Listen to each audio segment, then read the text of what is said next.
Everyone, welcome back to my channel with Renuraj. ನಾನು ರೇಣು. ಇವತ್ತೊಂದು ಹೊಸ ರುಚಿ ಜೊತೆ ಬಂದೇನಿ. ಇದೇನಂತಂದ್ರೆ ಆಲೂ ದೋಸೆ. ಇದಕ್ಕೆ ನೀವು ಒಂದೇ ಒಂದು ಆಲೂ ಇದ್ರೂ ಸಾಕು.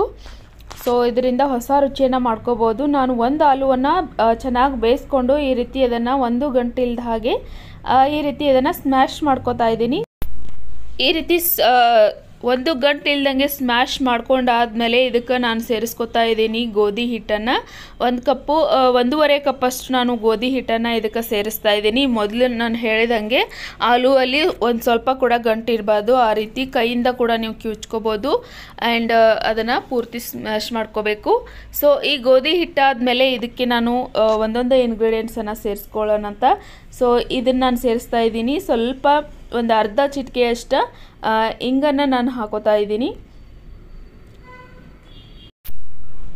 ಇದಕ್ಕೆ ಯಾವುದೇ ನೀವು ಅಕ್ಕಿ ನೆನೆಸಿ ಅಥವಾ ರವೆಯಲ್ಲಿ ಮೊಸರು ಹಾಕಿ ನೆನೆಸಿಟ್ಟು ಆ ರೀತಿ ಏನೂ ಮಾಡ್ಕೊಳ್ಳೋ ಅವಶ್ಯಕತೆ ಇರೋಂಗಿಲ್ಲ.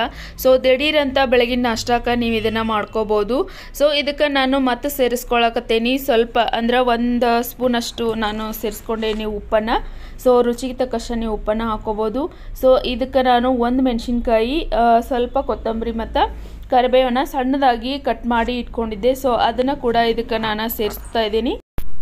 ಇದ್ರ ಜೊತೆಗೆ ನಾವು ಸೇರಿಸ್ಕೊಳ್ಳೋಣಂತ ಇದಕ್ಕೆ ಒಂದು ಅರ್ಧ ಸ್ಪೂನಷ್ಟು ಅರಿಶಿನ ಪುಡಿಯನ್ನು, ಜೊತೆಗೆ ಇದಕ್ಕೆ ನಾನು ಸೇರಿಸ್ಕೊತಾ ಇದ್ದೀನಿ ಕೆಂಪು ಖಾರದ ಪುಡಿ. ಇದು ಕೆಂಪು ಖಾರದ ಪುಡಿ ಐತಿ, ಅಂದ್ರೆ ನಾವು ಚೂಡಾ ಚುನ್ಮರಿಗೆಲ್ಲ ಎತ್ತಿಟ್ಟಿರ್ತೀವಲ್ಲ ಅದು ಕೆಂಪು ಖಾರದ ಒಂದು ಚಿಕ್ಕ ಸ್ಪೂನಲ್ಲಿ 2 ಸ್ಪೂನಷ್ಟು ನಾನು ತೊಗೊಂಡೇನಿ. ಸೊ ಇದೈತಿ ಒಂದು ಅರ್ಧ ಸ್ಪೂನಷ್ಟು ನಾನು ಗರಂ ಮಸಾಲವನ್ನು ಹಾಕೋತಾ ಇದ್ದೀನಿ. ಸೊ ಇದಿಷ್ಟನ್ನು ಹಾಕ್ಕೊಂಡಾದ್ಮೇಲೆ ನಾವು ಚೆನ್ನಾಗಿ ಇದನ್ನು ಏನು ನಾವು ಆಲೂವನ್ನು ಸ್ಮ್ಯಾಶ್ ಮಾಡಿರ್ತೀವಲ್ಲ ಅದ್ರ ಜೊತೆಗೆ ನಾವು ಇದನ್ನು ಚೆನ್ನಾಗಿ ಮಿಕ್ಸ್ ಮಾಡಬೇಕಾಗ್ತೈತಿ ಮೊದಲನ. ಅದಾದ್ಮೇಲೆ ಇದಕ್ಕೆ ನೀರು ಸ್ವಲ್ಪ ನೀರನ್ನು ಸೇರಿಸ್ಕೊಳ್ಳೋಣಂತ. ಮೊದಲು ಇದನ್ನು ಚೆನ್ನಾಗಿ ಮಿಕ್ಸ್ ಮಾಡ್ಕೊಳ್ಳೋಣಂತ.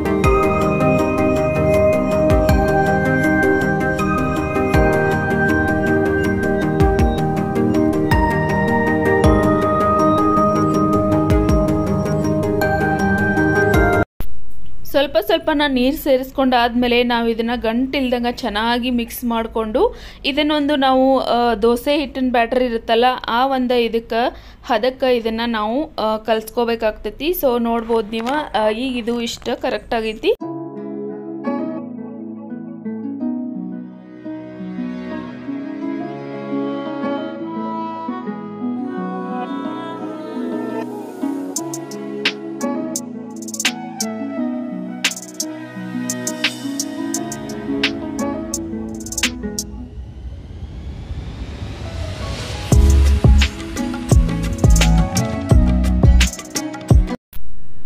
ಸೊ ಇದಿಷ್ಟು ರೆಡಿ ಮಾಡ್ಕೊಂಡಾದ್ಮೇಲೆ ಈಗ ಹೆಂಚನ್ನು ಕಾಯಕ್ಕಿಟ್ಟಿದ್ದೆ. ಸೊ ಅದು ಹೆಂಚು ಕಾದೈತಿ ಈಗ. ಸೊ ಅದಕ್ಕೆ ಒಂದು ಅರ್ಧ ಸ್ಪೂನಷ್ಟು ಎಣ್ಣೆನ ಈ ರೀತಿ ಹಾಕ್ಕೊಂಡು ಸವರ್ಕೊಂಡ್ಬಿಟ್ಟು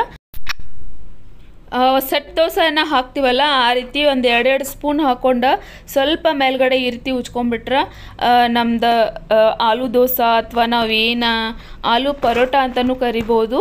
ಸೊ ಅದು ರೆಡಿ ಆಗ್ಬಿಡ್ತೈತಿ. ಸೊ ಅದ್ರ ಮೇಲೆ ಒಂದು ಸ್ವಲ್ಪ ಹೊತ್ತು ಒಂದು 2 ನಿಮಿಷದಷ್ಟು ಸೊ ನಾವು ಲಿಡ್ಡನ್ನು ಕ್ಲೋಸ್ ಮಾಡ್ಕೊಂಡು ಅದನ್ನು ಬೇಯಿಸ್ಕೋಬೇಕಾಗ್ತೈತಿ. ಸೊ 2 ಸೈಡ್ ಇದನ್ನು ಬೇಯಿಸ್ಕೋಬೇಕಾಗ್ತೈತಿ. ಸೊ ಹಾಗಾಗಿ ನೋಡ್ಕೊಂಡು ನೀವು ತಿರು ಹಾಕ್ರಿ, ಯಾಕಂದ್ರೆ ಇದು ಆಲೂ ಇರೋದ್ರಿಂದ ಅಷ್ಟೊಂದು ಜಿಗ್ಜಿಗ್ಟಾಗಿರಂಗಿಲ್ಲ, ಹಾಗಾಗಿ ಹರಿಯೋ ಚಾನ್ಸಸ್ ಇರ್ತಾವೆ. ಸೊ ಹಾಗಾಗಿ ನೋಡ್ಕೊಂಡು ಈ ರೀತಿ ನೀವು ಹಾಕ್ಕೊಂಡ್ರಿ ಅಂತಂದ್ರೆ ಸೊ ಹೊಸ ರುಚಿಯಾದಂತಹ ಟೇಸ್ಟಿಯಾದಂತಹ ನಾಷ್ಟ ತಿನ್ನೋಕೆ ರೆಡಿ ಆಗಿಬಿಡ್ತೈತಿ. ಸೊ ಇದಕ್ಕೆ ನಾನು ಕಾಂಬಿನೇಷನ್ ಆಗಿ ಚಟ್ನಿಗೆ ನಾನು ಮಾಡಿದ್ದ ಶೇಂಗಾ ಚಟ್ನಿಯನ್ನು ಮಾಡಿದ್ದೆ. ಸೊ ಇದಕ್ಕೆ ನೀವು ಕೊಬ್ಬರಿ ಚಟ್ನಿನೂ ಮಾಡ್ಬೋದು. ಸೊ ಇಲ್ಲ ನೀವು ಇದನ್ನು ಬರೀ ಮೊಸರಲ್ಲಿ ಅಥವಾ ಉಪ್ಪಿನಕಾಯಿ ಜೊತೆನೂ ತಿನ್ಬೋದು, ಬಿಕಾಸ್ ಇದರಲ್ಲಿ ಸಾಕಷ್ಟು ಪದಾರ್ಥಗಳು ಇರೋದ್ರಿಂದ ಇದನ್ನು ನಾವು ಹಂಗನೂ ತಿನ್ಬೋದು ಟೀ ಜೊತೆ ಸ್ನ್ಯಾಕ್ಸ್ ಆಗಿ. ಸೊ ಇದನ್ನು ನೀವು ನಿಮ್ಮ ಹಸ್ಬೆಂಡ್ಗೆ ಅಥವಾ ಮಕ್ಕಳಿಗೆ ಟಿಫಿನ್ ಬಾಕ್ಸ್ ಆಗಿ ಕೂಡ ನೀವು ಇದನ್ನು ಮಾಡಿಕೊಡ್ಬೋದು. ದಿಢೀರಂತ ಆಗ್ತೈತಿ ಬೆಳಗಿನ ಟೈಮ್ ಒಳಗೆ, ಸೊ ಬೇಗನೂ ಆಗೋದ್ರಿಂದ ಇದು ಒಂಥರ ಹೊಸ ರುಚಿ ಮತ್ತು ಹೆಲ್ದಿ ಕೂಡ ಆಗಿರೋದ್ರಿಂದ ನೀವು ಇದನ್ನು ಟ್ರೈ ಮಾಡಿರಿ ಖಂಡಿತ. ಸೊ ಈ ವಿಡಿಯೋ ನಿಮ್ಗೆ ಇಷ್ಟ ಆತಂದ್ರೆ ಪ್ಲೀಸ್ ಲೈಕ್ ಮಾಡಿ ಮತ್ತು ಕಮೆಂಟ್ ಮಾಡಿ. ನಮ್ಮ ಚಾನಲ್ಗೆ ಹೊಸದಾಗಿದ್ರಂದ್ರೆ ಪ್ಲೀಸ್ ನಮ್ಮ ಚಾನಲನ್ನು ಸಬ್ಸ್ಕ್ರೈಬ್ ಮಾಡ್ಕೊರಿ. ಪ್ಲೀಸ್ ನನಗೆ ಸಪೋರ್ಟ್ ಮಾಡಿರಿ ಅಂತ ಹೇಳ್ತಾ ಥ್ಯಾಂಕ್ ಯು ಫಾರ್ ವಾಚಿಂಗ್.